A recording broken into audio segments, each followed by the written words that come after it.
Hey, my friends, welcome back. Today I'm going to be sharing a message from home. I have hurt my back and can't really find a chiropractor that's willing to take my insurance and same day without paying. So I am going to see a masseuse, see if I can get that worked out of my back. It hurts, you guys. It's hurts.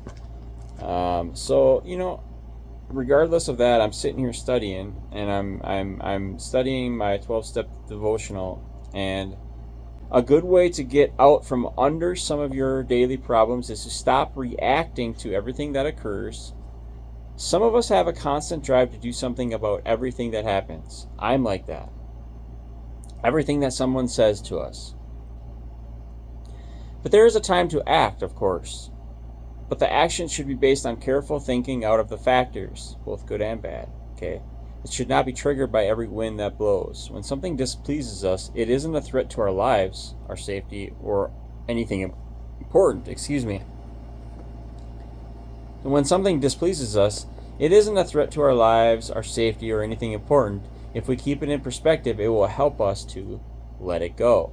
So today we think about this, and we think about letting it go, and we think about trying to overcome our tendency to react to what people say and do. Okay? So I can't know why they do it, because I cannot understand their inner unhappiness and compulsions any more than they can control mine. So when I react, I put the control of my peace of mind in the hands of others.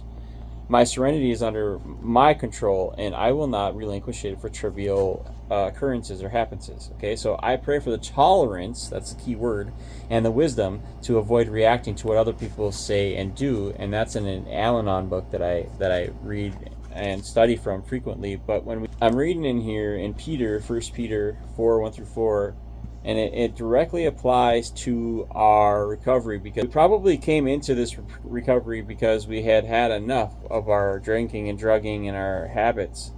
Okay, so we've had enough with the pain, the lies, and the destruction that results from our addictive behavior and our addiction. So one day at a time, amen, we learned these principles on the road to recovery. We are now at a place where we weren't sure we would ever reach.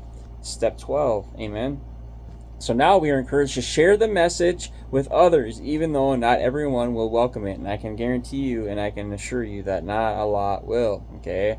So Peter points out that you have had enough in the past of the evil things that godless people enjoy. Their immorality, the lust, their feasting and drunkenness on wild parties. Now, of course, your former friends are surprised when you no longer plunge into the flood of wild and destructive things that they used to do. Because they slander you, it says in 1 Peter 3 through 4.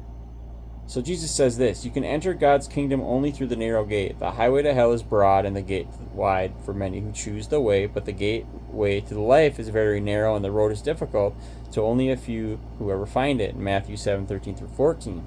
So our message won't be accepted by the masses. Amen. We know that. But the people on the highway to hell won't eagerly restrict themselves to be clearly defined steps on the road to recovery. We know that. But for those who do listen, our friends, the program of we, our stories could be the difference between life and death for them. Okay? So think about that when you're practicing the 12th step, and when you're thinking about going forward and helping somebody that you think might need it. And you never know when somebody might step into your life and might need help from you. So hey, have a good day.